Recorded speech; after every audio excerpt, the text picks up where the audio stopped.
What if the move up buyer doesn't have other debts to consolidate?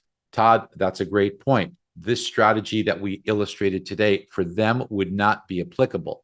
Most people do have debt, but not everyone does. So that's not a silver bullet answer for everybody, but for those who have debt, who likely have equity, this is a wonderful solution for many of the clients who do. But great question, Todd. Great point. Ravi says, have you seen owners using their home as a piggy bank to accumulate greater debts on cars, appliances?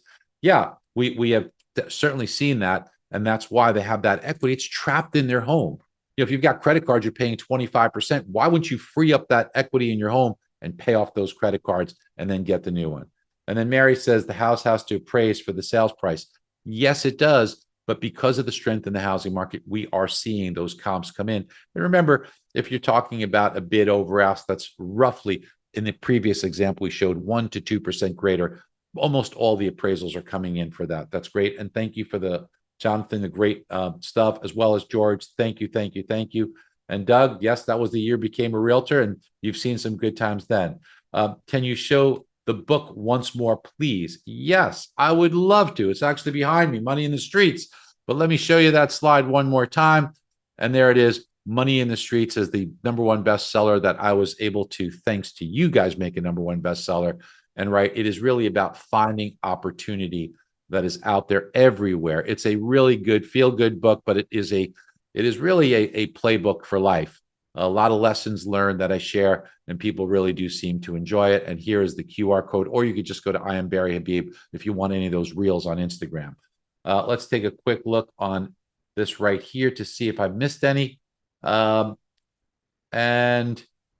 lots of great info. Can we get the email to sign up for MBS again? Sasha at mbshighway.com. SASHA, Sasha at mbshighway.com.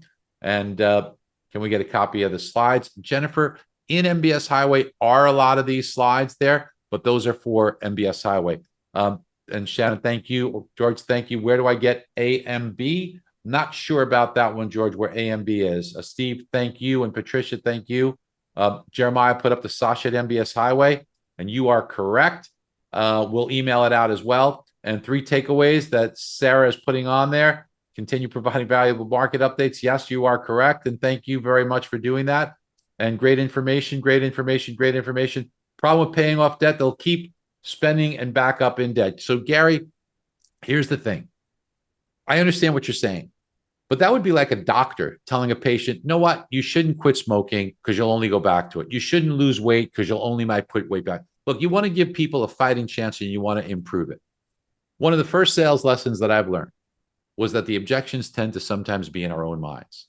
So what we should be able to do is show our customers what's best for them and what's good for them and what will help them. Hopefully they'll take that lead and go forward, but sometimes they don't always do that. AVM. Yes, the AVM, that's in MBS Highway where you have an AVM. You could pull up any property and get an instant appraisal on it just by doing that. That's very good. And a lot of thank yous. And thank you, thank you, thank you. It's AVM. It's Alpha Victor. It's automated valuation model is what it stands for. Knowing that homeowners are only selling if they're a major life change or a 3% interest rate, are willing to sell. What's the conversation we'll be having? Well, we talked about that guy as far as using that debt consolidation to do that. Thank you, Phyllis. Thank you, Jenner. If we have some additional questions in Q&A, thank you for pointing that out. I'll make sure I get to that. Remember to vote next November, Fritz.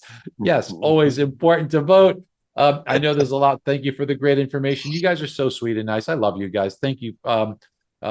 What do you all get with everything you've seen and so much more? You guys will like it very, very much. Anticipation of interest rates going down. Would it be safe to assume housing prices will go up again? Yes, we do have a forecast for prices to rise next year, and a lot of thank yous that I am seeing, and I am greatly appreciative for that. Let's take a quick look at the ones in Q&A. How do you see the market at the end of the year? We did cover that, Esmeralda. I know you put that out earlier. What if the buyer does not have car loans or minimum credit cards? We talked about that. Yes, that strategy would not work for them. Do you see a recession next year? I sure do, Luis. And how does the commercial market affect residential? They are separate.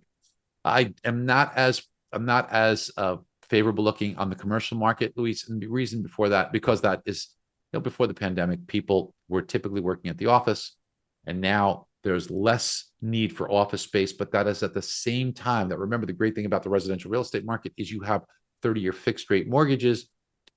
Almost every single commercial transaction, virtually 99.9% of them, are all adjustables.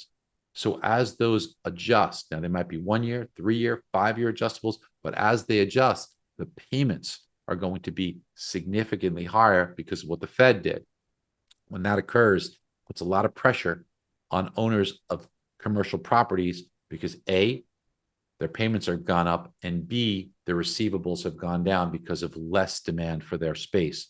So it is not going to be an easy one for the commercial market. Let's pray for them. Let's hope that does well.